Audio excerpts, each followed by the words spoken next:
అదృష్టతనము చెడు అంటే ఏంటి? కాలసర్ప దోషం. కాలసర్ప దోషం అంటే ఈ జాతకంలో దోషం ఉన్నా, పితృదోషాలున్నా, నాగదోషాలున్నా, దారాదోషాలున్నా కూడా ఫస్ట్ కాలసర్ప దోషం అనేది ఏర్పడుతుంది. ఇప్పుడు తప్పు ఎవరు ఏది చేసినప్పటికీ ఎవరో వచ్చి అరెస్ట్ చేయరు, దగ్గరున్న పోలీసులు అరెస్ట్ చేస్తారు. అట్లాగే ఎవరు ఏది చేసినప్పటికీ ఆ చెడుని మీకు ఆ రూపంలో తీసుకొచ్చేది కాలసర్ప దోషం. కాలసర్ప దోషం అంటే ఏంటి?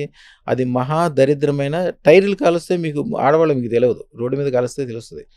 ప్లాస్టిక్ని కానీ పెద్ద ప్లాస్టిక్ వాసన వస్తుంది, విపరీతమైన వాసన, ఉక్కిరి బిక్కిరి అయిపోతారు. పక్కన కారు పైకి వెళ్తుంటే కూడా వీల్స్ కొంచెం బాగా అరిగితేనే అంత వస్తుంది, రబ్బర్ కాలిన వాసన.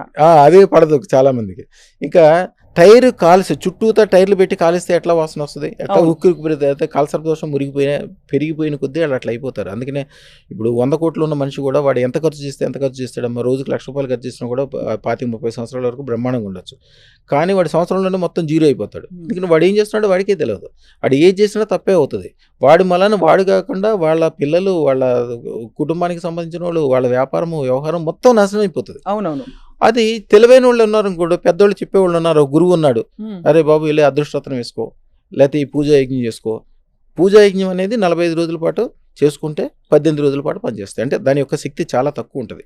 మీరు రెగ్యులర్గా చేసే వాళ్ళకైతే మీకు శక్తి ఉంటుంది, కానీ అప్పటికప్పుడు చేస్తే అప్పుడు తాత్కాలికంగా మ్యాక్సిమం దాని శక్తి 19 days ఉంటుంది.